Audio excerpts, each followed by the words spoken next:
Major Archiepiscopal Marth Mariam Archdeacon Church. Kuravilangad is a Marian pilgrim center of the Syro-Malabar Church located at Kuravilangad in Kottayam district.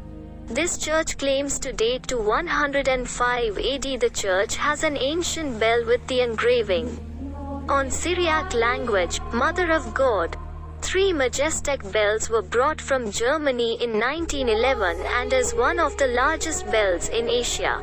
The church is also known for its Kappalottam or racing ship, a commemoration of the biblical story of Jonah and the whale. It was the forest area Kuravilangadu that later became Kuravilangad in Kottayam. Kuravilangad is the birthplace of 5 archdeacons of Syrian Christian history. This native place of Palli Chandi Medran and Nidhirikal Mani Kathanar carries many evidences of age. Christians migrated in large numbers from here to Thotupura, Thekumbgang, Muthalakoddam, Milikombu and Veliamatam.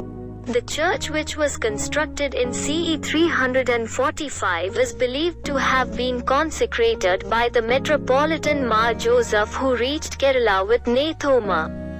It was renovated many times and it acquired the present form in 1954. The renovated church has the altar and the rathal of the old church, which makes it a unique blend of the traditional and the modern. A stone cross, a stone statue of Virgin Mary, and a model of a ship found there are in the list of rare archaeological pieces. The stone statue of Virgin Mary holding the Holy Child is kept in a framework meant to keep a statue in the center of the southern Sankirti. This painted statue does not look like a stone statue.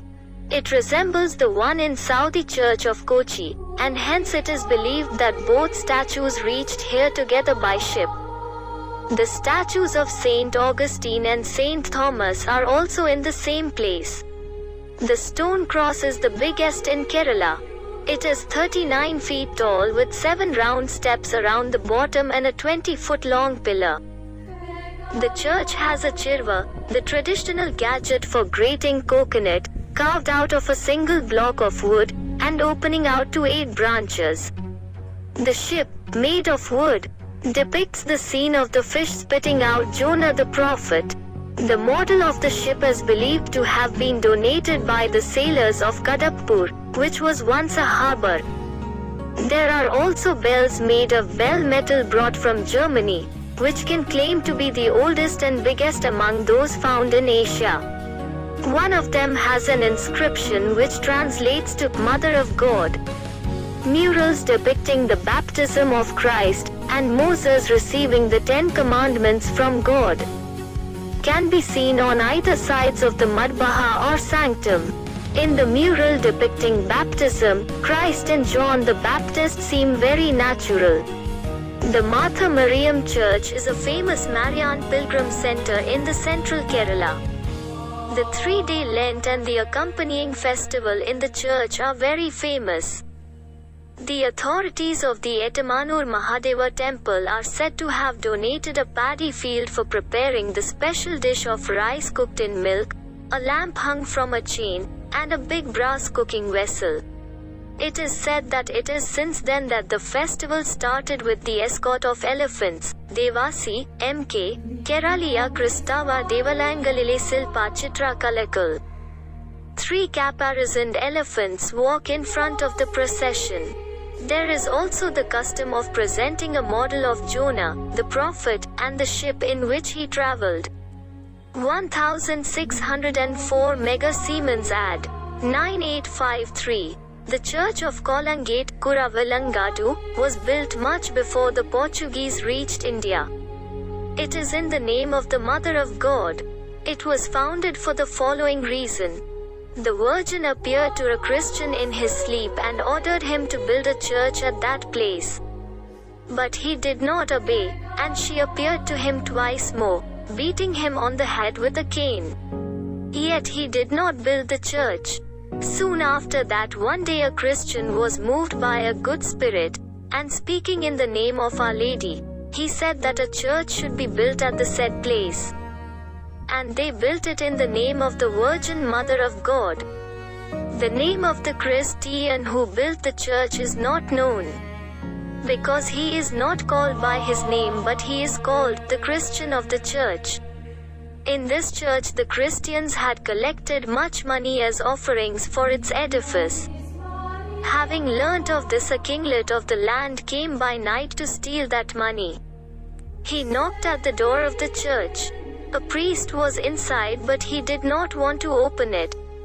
But as they were trying to break open the door, the priest said to them that they might do whatever they wanted, but not before he died by their hands would they get away with the money of that church. Saying this, he gave them a few reals through a hole in the door. They took them and went away, doing no harm to the church. As they were going down from the church, one of the soldiers of the said king was bitten by a cobra and he died at once. They carried the dead man to the house of an idol. As the king and his soldiers were there with the corpse, a beam fell on the head of the king from the top of the temple. Though it did not kill him, it wounded him very badly. Hence, repenting of the sacrilege, never did he dare to meddle with that church again, nor his heirs.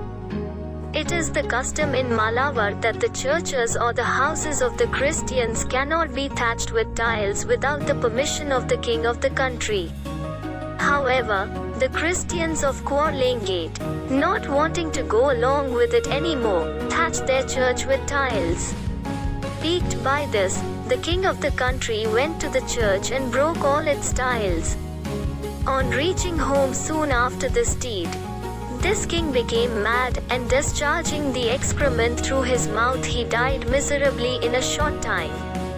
His wife, who was pregnant, did not give birth even after 10 months. So they opened her belly and took out the child, but she died. After that, for their fear which weighed ever more on them, they gave permission to thatch that church with tiles.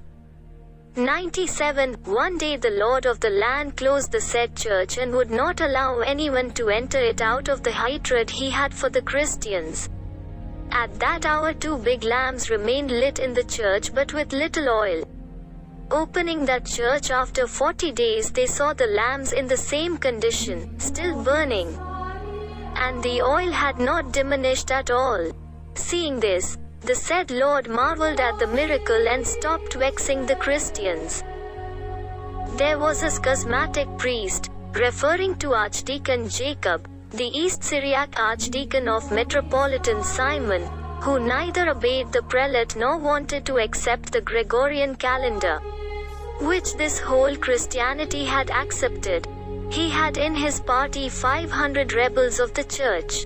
He was under the illusion of the devil that he was a saint, and he corrected, I say deformed, the liturgy of the hours and the prayers of the Mass as he wanted. Being stupid and very proud, he was going about in the habit of a religious, which he was not. He even used to boast to be a bishop, saying that one Simon, who formerly was a bishop here but was later sacked from here, had donned him with a robe and thus made him bishop. He said also that Our Lady had appeared to him and told him not to yield. This priest stayed on at the church of Kuravilangad, though he had been excommunicated by name. The other Christians could not oppose him, because in Malabar they are governed by heathen lords. However, no one went to hear his mass, except those who were of his clique. One day a priest of the Vipikota seminary was confuting him with reasons. The schismatic priest maintained that Our Lady was not a virgin in Part 16, and he maintained his position with stubbornness than clear reasons, while the other priest confuted him. Shortly after that, for the blasphemy he had uttered, she gave him an infirmity on the tongue, which drew back little by little. In a few months he gradually lost his speech, so that no one could understand what he was saying. He died with a putrid tongue and suffering many pains, disobedient, excommunicated, and forsaken by all. For before his death all those who were of his clique had been brought back by the fathers of the society. Determined to steal the money of that church, a heathen went there at midnight on 3 nights. But when he got within the walls, he saw many matrons reciting prayers in the church. As he saw this vision on all 3 nights, he became so amazed that he never again dared to return there. And he has avowed this here and there with great fear and amazement. A thief took away something of that church. But carrying it and walking all the night till the morning, he could not go more than a quarter of a league. And the Lord of the land saw him and pierced him with a spear.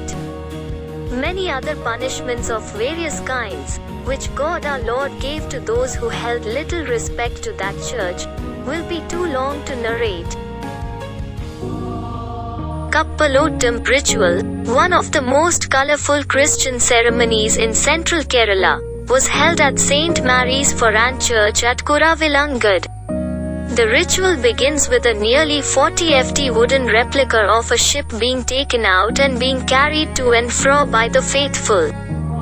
Usually the members of 5 families in the parish take the lead in the movement of the ship. The ritual has its origin in the biblical narrative about Jewish prophet Jonah being swallowed by a whale and 3 days later being vomited alive. The ritual is also connected with the tale of Nazrani mariners who were safely brought to their destination in the early centuries of the Common Era. Kuravilangad is believed to be one of the earliest Nazrani settlements in central Travancore. The ship was taken out around noon and then replicating the movement of a vessel in rough sea, taken to and fro around the church. Once the ritual was over, the ship was brought back to the church where it will remain till next year. The ritual was followed by a holy mass.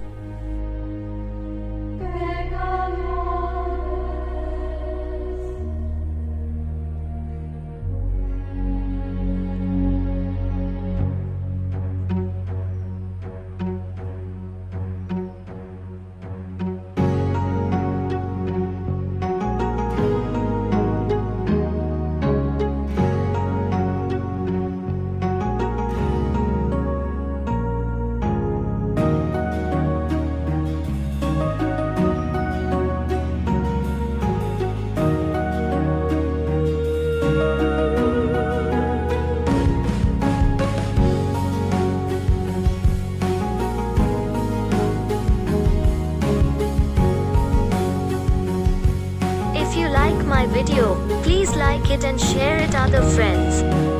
If you have not yet subscribed to my channel Martin Raju Vlog, then please subscribe. By clicking the bell icon next to it, you will get videos that I upload immediately. Let's see you again with another video. Thank you.